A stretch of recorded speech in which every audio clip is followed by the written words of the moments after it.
Good afternoon, ladies and gentlemen. For those of you I have not had the honor of meeting, my name is John Allen. I'm the president of the Brookings Institution. It's a great pleasure to welcome you all today to our event, How Congress Can Support the Middle Class American.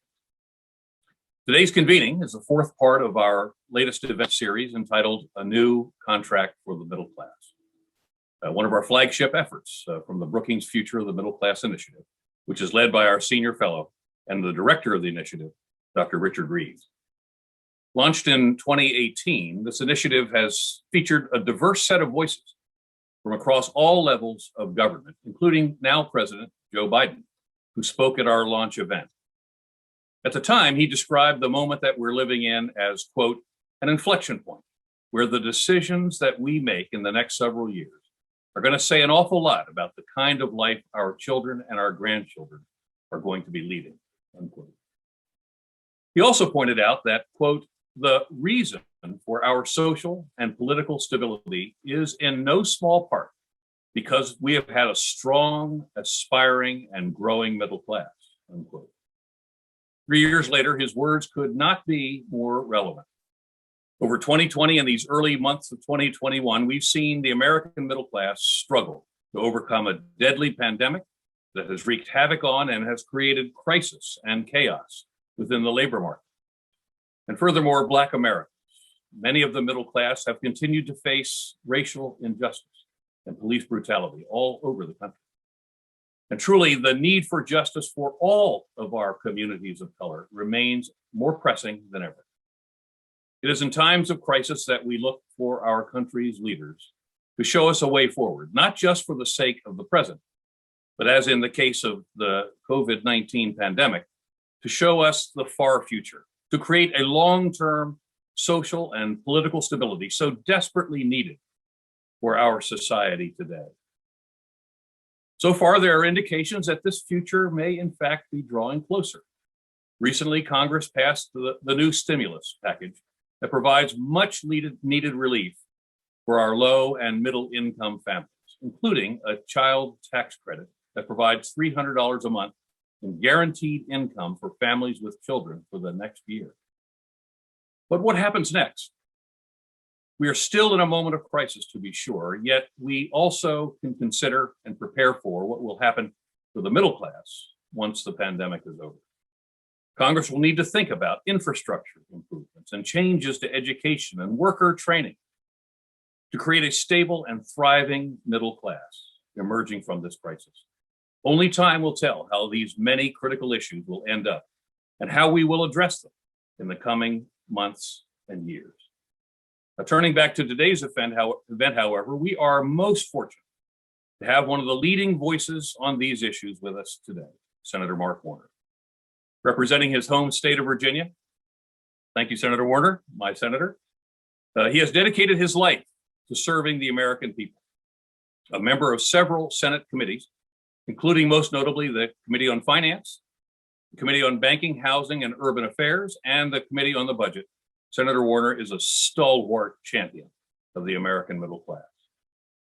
Now, soon he will provide us his perspective on what the Congress has been doing and what their plans are going forward on these topics. We begin to see light, potentially, at the end of the tunnel of this long pandemic. So thank you, Senator Warner, for joining us today. And we're really honored to have you with us. Now, joining the senator is senior fellow Camille Busette, who is the director of our Race, Prosperity, and Inclusion Initiative and a member of the steering group of the Future of the Middle Class Initiative. She'll be moderating this timely and important conversation with the Senate.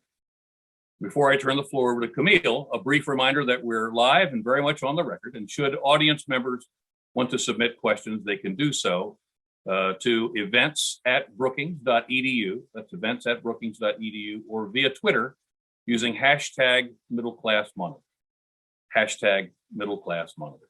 So with that, let me turn the floor over to Camille, and thank you again, Senator, for joining us. Over to you, Camille.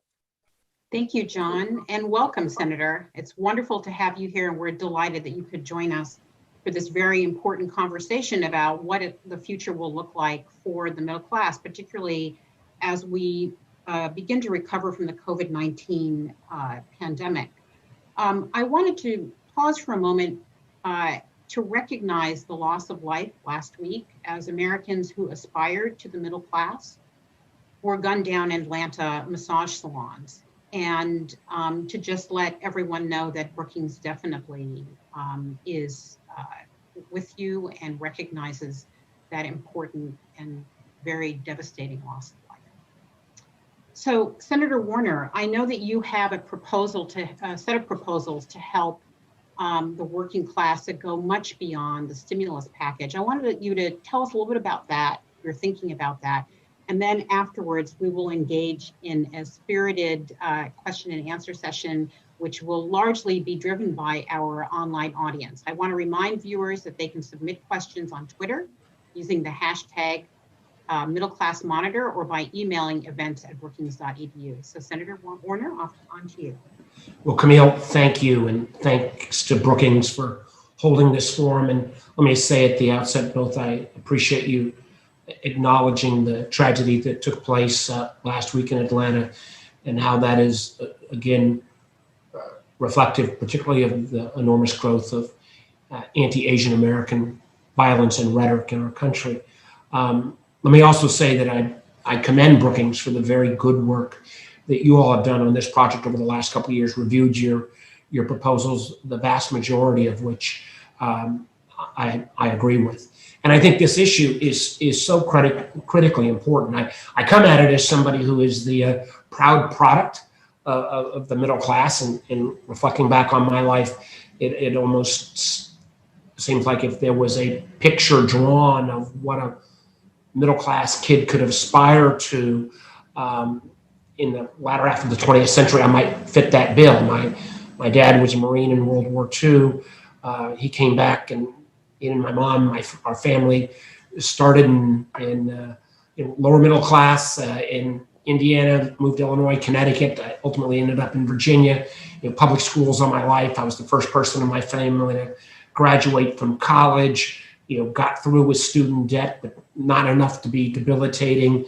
Went off to law school, started business, failed miserably twice in business, and until a third try in the beginnings of the cell phone industry back in the 1980s. And I ended up being successful beyond my dreams. I was able to do that because my dad worked for 38 years for the same company where he didn't make a lot of money, but with that job came a set of a social contract in terms of benefits, retirement, health care, if he lost a job, unemployment, if he got hurt, workers' comp. It came from public schools that were good. It came from a higher education system that was still relatively cheap in the 1970s when I went. And it came from the fact that as a white guy with the appropriate education, I got more than my share of fair shots. I'm very aware of the fact that I've not been a white male with the right education, as I probably wouldn't have gotten 3 shots at entrepreneurship. I would have been lucky to get 1.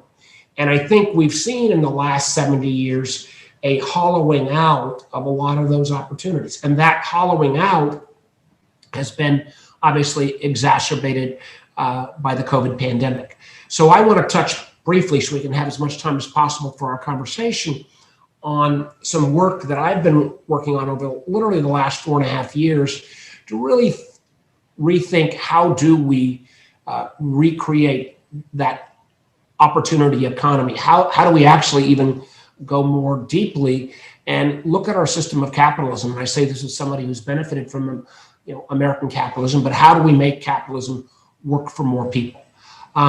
I start that with, and the first point I want to raise, and I think the Brookings has done some work on this as well, is acknowledging that the nature of work has changed.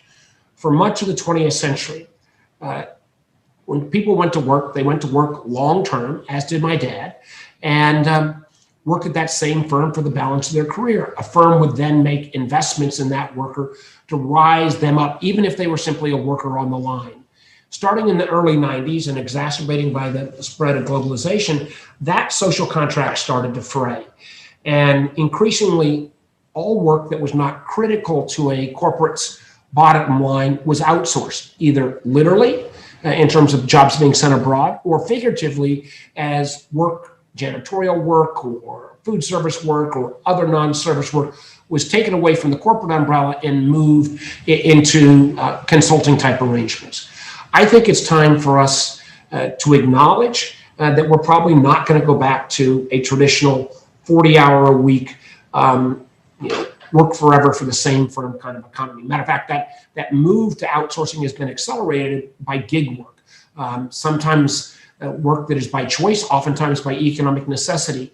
And I think we need to restart a social contract that basically says with any kind of work, whatever the classification, there ought to be benefits. And those benefits ought to start accruing from the first hour that someone works. They should be able to be aggregated across a variety of works, because many people will do a variety of different kind of work, even at the same time, and that those benefits ought to be portable as you move from one job to another or one gig to another.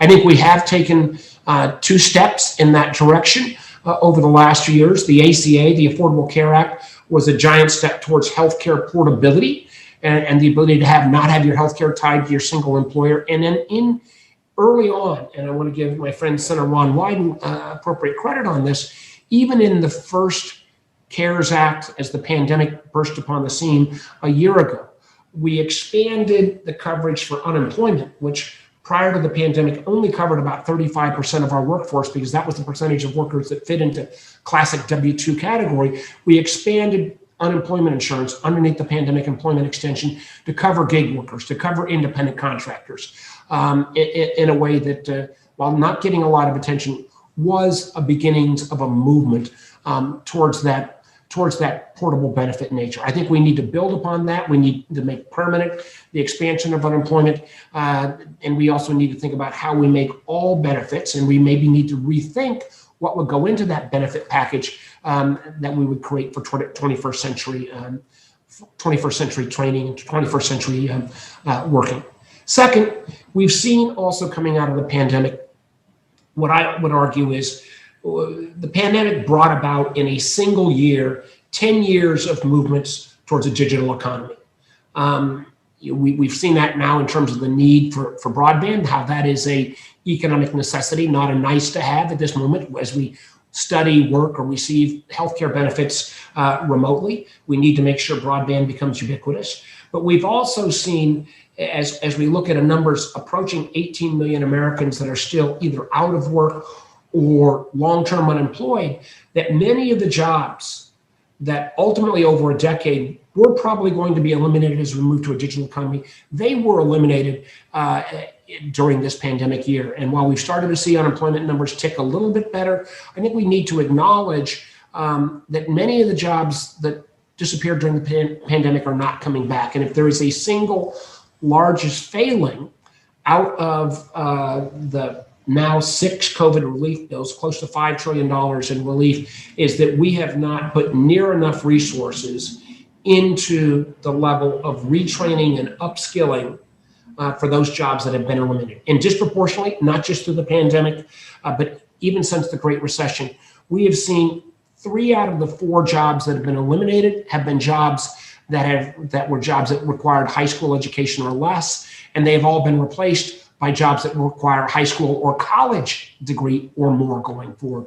And we still got a complete mismatch between workers coming out or students coming out of schools being trained for the jobs that are necessary. I would argue, and a big idea that I would hope that Brookings and others could tear apart and maybe make better, is I think we need to dramatically rethink how we invest in human beings. Right now, we have a tax, accounting, and reporting system, if you're a public company, that favors investment in tangible goods or in research and development over human capital.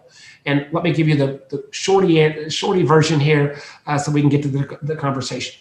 Right now, if a company goes out and spends $5,000 on a robot to try to improve production, oftentimes the company receives an R&D tax credit for that robot. The robot is viewed as an asset on your balance sheet. And if you're a public company, you can report that robot and brag about it. If the same company spends $5,000 and trains 2 human beings to be more efficient than the robot, you get no tax credit. You do get to expense that, but it's not nearly the same tax benefit. Those training costs are viewed as an expense, and there's no place to report that investment. I think we need to create the equivalent of an R&D tax credit for investment in human beings. I think we need to work with our accounting profession to recognize that investment in human beings ought to be viewed as an asset class, not an expense. And I think we need to build on the work that even the Trump SEC started on to encourage public company reporting on their investment in human capital. This is a big area, a big idea. And again, in our conversation, I hope we can come back. There was a series of smaller ways we could implement that, but I think we have to think on a macro basis. And third, we need to recognize, and I think about this from a lot of the work that we've looked at over the last couple of years, how do we move the basic concept of modern American capitalism back to what I would call stakeholder capitalism over shareholder-only capitalism? In the last 20th century, we've seen the triumph of short-term shareholder returns being more important than any other item. That has become, in a sense, the gospel. I think that is not the capitalism that really existed for some Americans post-World War II. Obviously, post-World War II capitalism disadvantaged Americans of color and women, but there was, for a while, a mantra that said, you can do well by your shareholders and also do well by your employees and your community. We need to get back to that more inclusive capitalism, conscientious capitalism. There's a series of groups that have been advocating this change. I think it could come about by a standardization of standards around what's called ESG, environmental, societal, and governance standards, that those standards ought to be viewed as material. I think increasingly, for reporting purposes, I think increasingly employees, customers, and more thoughtful investors are looking for this kind of change. And I believe we need to do all we can to push responsible corporate CEOs into having a more responsible capitalism. So coming out of the pandemic with the American Rescue Plan, there are great things, as General Allen indicated, like the child tax credit. We've got to make that permanent. There are immediate assistance to so many Americans who've been challenged and hurt by the pandemic. What we now need to do is build upon that and move to the structural changes. And those structural changes, I would again argue, should be portable benefits, and benefits that can aggregate and go with any type of work, no matter what kind of classification, a complete change in the tax accounting and reporting system for investment in human capital, and a move within the overall structure of capitalism to bring about a more inclusive capitalism that includes all stakeholders, not just shareholders. All of that, I believe, Camille, would lead us to a resurgence of a middle class. And we all obviously have to do this in a way that recognizes that the recovery we've seen so far has been disproportionately benefiting higher income, whiter populations, and that I've got a series of other ideas on how we will grapple with some of those disparities, which I hope we can get to in this conversation. Well, great. Thank you very much, Senator Warner. And I think you've definitely, been very thoughtful about what does this post-pandemic recovery look like? And it sounds like your point of departure is, unless we actually take active steps, we could see inequalities widen. We could see the path to the middle class continue to crumble. And so we have to take affirmative steps that really invest in workers and invest in those opportunities to be able to get to the other side of the pandemic and much later in a way that really benefits middle class families. So with that said, let me start by asking you a question. So we have, I think the point of departure for the American Rescue Plan Act of 2021 is basically to stabilize families currently who are really hurting, and to provide some level of security for both low income and low middle income families. Given that's sort of the starting point, what do you think are some of the immediate next steps? Obviously, the stimulus package is going to be active for several months, but what do you see as the next immediate steps that link that kind of security blanket, if you want to call it that, with some of the steps that you're talking about that help create, more permanent benefits and help put people onto the path to a middle class lifestyle via increased training and increased investment in human capital.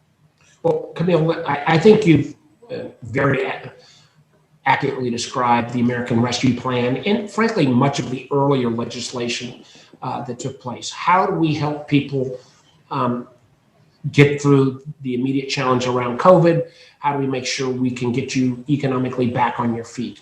But I think we have to acknowledge, and General Allen made mention of this in his opening comments, COVID did not strike all Americans fairly. COVID way disproportionately hurt communities of color. The data on both illness, death rate amongst Black Americans, Brown Americans, much, much higher than the majority community. That has also translated into greater job loss. And that is also translated, I say this as somebody who was an entrepreneur, and again, hopefully an entrepreneur that recognizes I wouldn't have gotten 3 shots after my first 2 failed businesses if I was not a white guy, to recognize what COVID also disproportionately hurt with Black and brown businesses. We've lost 440,000 Black-owned businesses in America in the last year. We've lost close to 1/3 of the Latino businesses have had to shut down. And our well-intentioned rescue plans to support small businesses candidly exacerbated that problem, at least in their early rounds, because Black-owned and brown-owned businesses usually have had to bootstrap themselves into existence, didn't have traditional banking relationships. And so consequently, when the first dollars went out under the PPP programs, those businesses did not participate at the same level.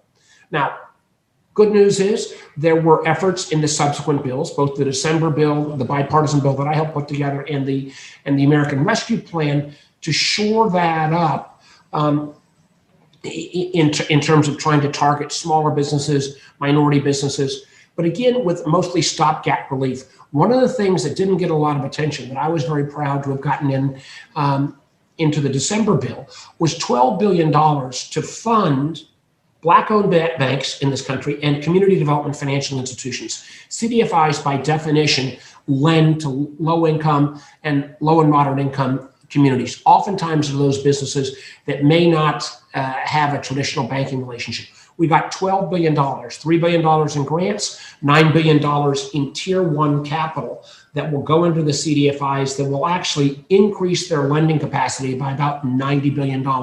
This will increase the capacity of this sector by about 40%.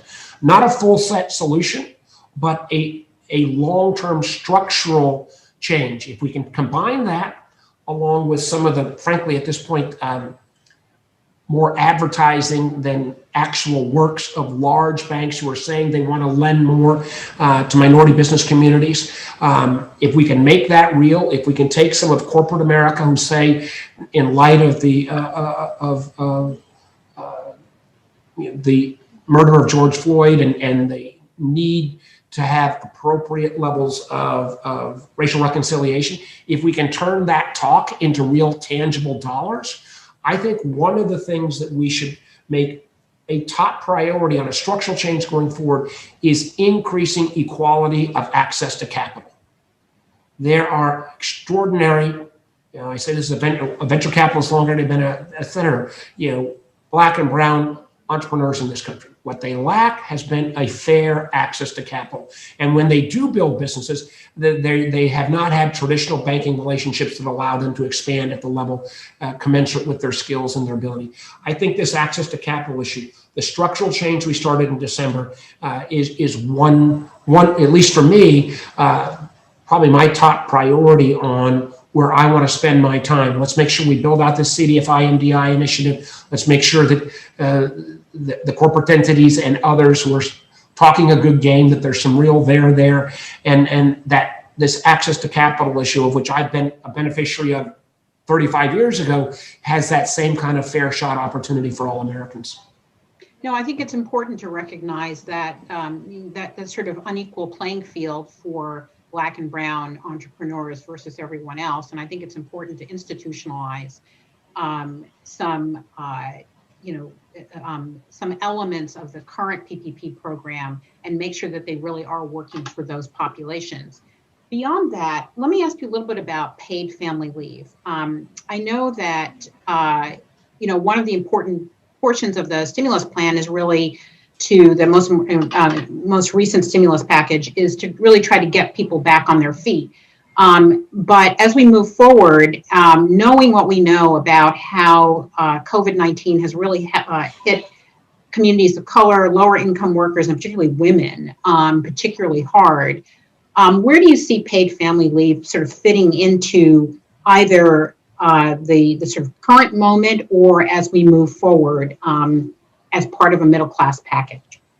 I think paid family leave has to be a critical component going forward. And we can debate whether it's 10 weeks, 12 weeks, 16 weeks, but we're the only industrial nation in the world that doesn't have paid family leave. And as you mentioned, Camille, not only communities of color, but disproportionately women lost jobs at a much higher rate than their male counterparts. A lot of that as well was due to women that had to then take off from work, because if your school's closed down and your child care center has closed down because of social distancing requirements, women are still disproportionately taking care of our children. So paid family leave needs to be built in. I was proud last year in my role then as vice chairman of the intelligence committee to make sure that our intelligence community in last year's authorization bill got paid family leave, and then it got extended to the balance of the federal workforce.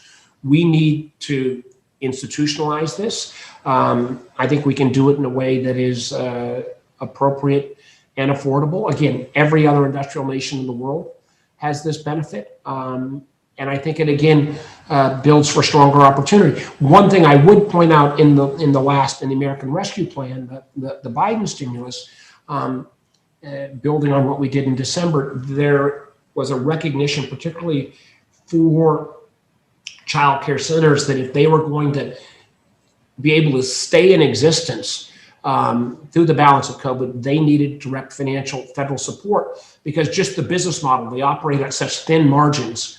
And if you have to, if you had 30 kids before and now with social distancing, you can only take in 15 kids, but you need the same supervision, you're going to need some help. So I would argue with paid family leave, we need to continue to look at support for childcare around this country. So women who choose that want to come back into the workforce, they can.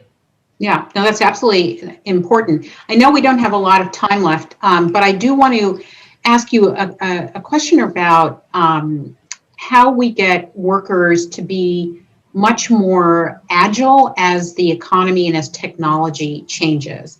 And I know that you have thought a lot about how is it that we get the right skill set, we get people to embrace lifelong learning, that we get employers to actually invest in workers. Can you talk a little bit about some of those proposals that are really trying to align worker skill sets with an evolving economy and an evolving technology economy in particular? Well, McKinsey did very good studies prior to COVID that showed about a third of the work in America, third of the jobs in America will change by 2030. Doesn't mean they're all going to be replaced, but they're going to change. And my point about moving towards that digital economy, 10 years worth of movement in 1 year brought about by COVID because of this dislocation, gives a real impetus for us to make these kind of changes and investments. So one, I do think at a macro level, if we give companies that invest in their workers a tax credit rather than simply a tax deduction, if we think about investing in human capital as an asset class rather than an expense class, that is the broad-based idea that I think will generate a lot of activity. Again, reminding people that back in the 1970s, the R&D tax credit was viewed as a radical idea fought by the accounting community because they thought it was too squishy. Well, I know there's some questions around training the same way. I think we can figure it out. But we can't just rely only upon the workforce or only upon the employers. I've got also legislation that would create individualized training accounts. I know the Brookings folks have got a similar type where there would be potentially a worker contribution, a employer contribution, and potentially a federal government contribution that would give that worker the flexibility to actually change careers midstream. And you've got to build in both the the ability to fund that, but also the time flexibility. And third, I think we need to do a much better job, particularly for mid-career workers, of explaining that, because we're moving into a technology-based workforce does not mean everybody has to become a computer coder. In Southwest Virginia, we've got that was one of the strongest areas of our coal economy. Many of those jobs have disappeared, but many of the skills you learned as a coal miner, machining skills, dexterity skills, can be used, whether it's on clean energy provisions. We're now trying to build the largest wind turbines off the East Coast, off the coast of Virginia. I think it would be great if those wind turbines were actually made in Appalachia. So working with a workforce that sometimes feels intimidated and feels like everyone going forward is going to require complete computer coding skills is really important. I think about the fact that in Virginia, we have about 42,000 unfilled cybersecurity jobs. About half those jobs only require a 2-year degree, not a 4-year computer science degree. So I think there is an important education component. What we've lost at times is, whose responsibility is it going to be to educate the workforce about what the jobs, not only in the future decades from now, but the jobs literally coming out of COVID are going to look like, and where are we going to find that funding? That is, again, I would argue, one of the areas we've fallen short of the $5 trillion we've spent. If we put a trillion of that into worker retraining for many of these jobs, particularly in hospitality and otherwise, that might not be coming back, and invested that directly in workers, I think we would have been in a stronger spot going forward. Well, I know you're going to continue to champion these kinds of proposals. The mark of a good conversation is that it always feels like it ends a little too early.